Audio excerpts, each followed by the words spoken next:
शाम को हिसाब करके वो अपना ले लेती, जितना पानी मिलाती थी उतना पैसा ले लेती थी।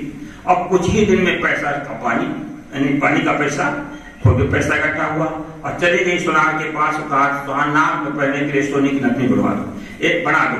मोटी नथनी सोने की बना दिया और वो नदी में बह गई नहाने के लिए, नथनी पहने थी। माताएं आभूषण दिखाते जाता है लोगों को, तो जब गई नदी नहाने के लिए नहाया, डुबकी लगाया, तो ऐसे बड़ी मछली ने देखा नथनी चमकी तो नाक पकड़ लिया।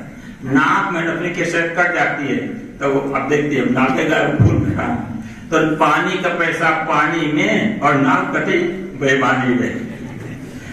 पानी पैसा पानी में तो गया और नाक बेईमानी में गई। सज्जनों, अनुचित रूप से जो है संग्रह किया हुआ धन ज्यादा दिन तक टिकेगा नहीं। आप नहीं चाहते हैं आपकी बेटी हो गई, 2-4 बेटियां हो गई। फिर यहाँ तो दहेज का अपना रिवाज यही विशेष करके छत्तीसगढ़ यहाँ तो अभी कम है, लेकिन बिहार उत्तर प्रदेश अगर लड़का के चेचक के दाग मुख में और थोड़ा बड़ा कहीं पढ़ते करते नकल पकड़ करते कहीं पहुंच गया कॉलेज इत्यादि में, उसकी कीमत बढ़ जाती है। लड़की को कितना पढ़ाते हैं, कितनी सुंदरी लड़की योग्य लड़की है तो उसकी कीमत घट जाती है।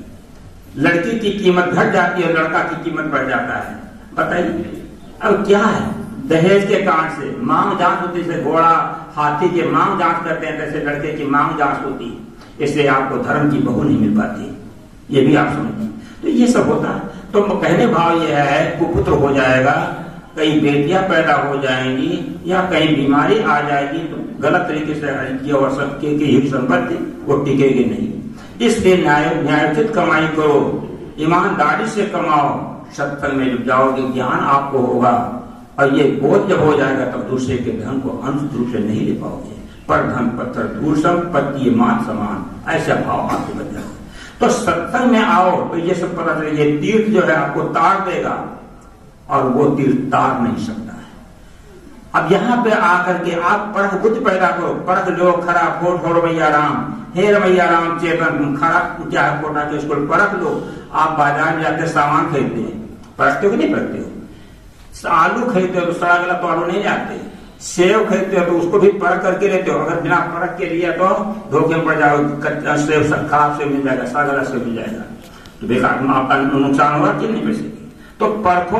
तो यहाँ सत्संग में ज्ञान की परख नहीं करते हैं, कुछ भी हो परख लो, बिना परखे ले लेते हैं। ऐसे सेठ जी थे तो एक आदमी तोता बेचता था और तोता को सिखा दिया इसमें क्या संदेह, पढ़ा दिया था उसको और बेच रहा था। इसकी कीमत रखा है 1 लाख रुपया।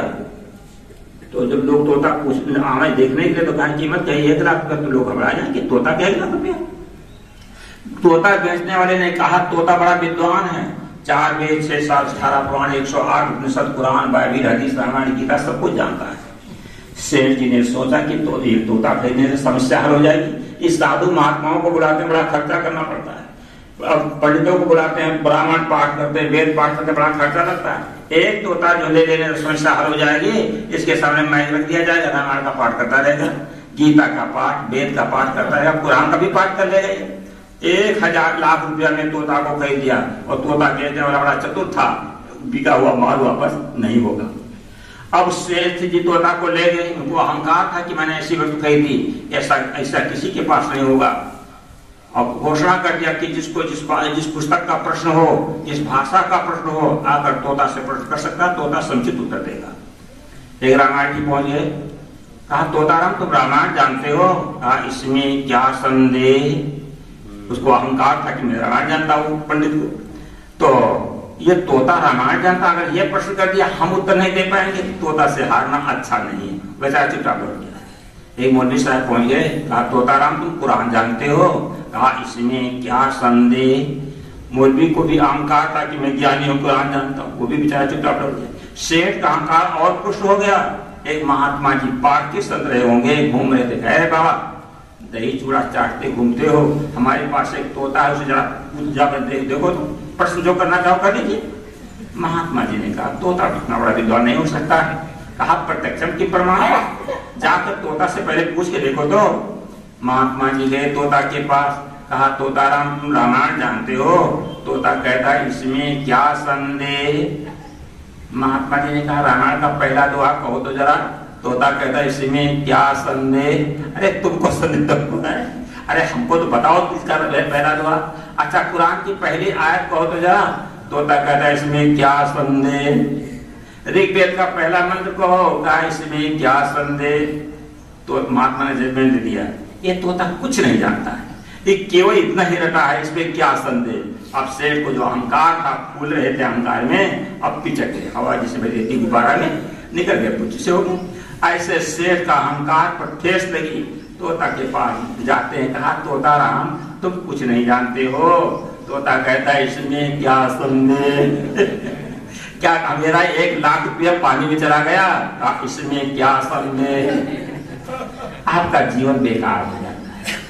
कुछ गुरु ऐसे मिल गए, बतला दिया कि भगवान कहीं आकाश में है, सतलोक कहीं ऊपर में है, भटका दिया और उसी के पीछे आप रहते चले जा रहे।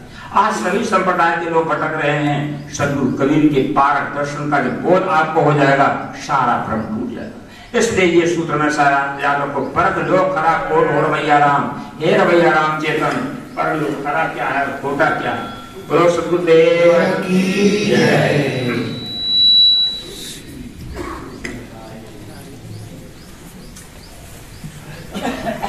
बैठ जाएं। तो जो मैंने कहा कि पहले हृदय का कूड़ा कचरा को निकाल दो। एक जितना मान बैठे हो, मानंद टिका लिए हो, उस कूड़े कचरे को निकाल दो। परख लो, परखना है खरा और खोटा, सत्य और सत्य को परखना है और परख करके लो।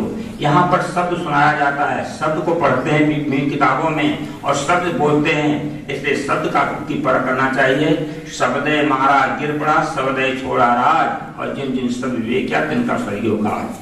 तो भाई शब्द की परख करना है, और शब्द के पीछे सब लोग पड़े हुए हैं। किताबों के शब्दों को और गुरु संघ के संतों के शब्दों को सुन करके और ऐसे लोग भटक जाते हैं। तो निर्णय के शब्दों को सुनना है और उसको जीवन उतारना है। इसलिए आप लोग दूर दूर से आए हैं अध्यात्म लाभ लेने के लिए। अब मैं अपनी वाणी विराम देता हूँ। बोलो सद्गुरुदेव की जय।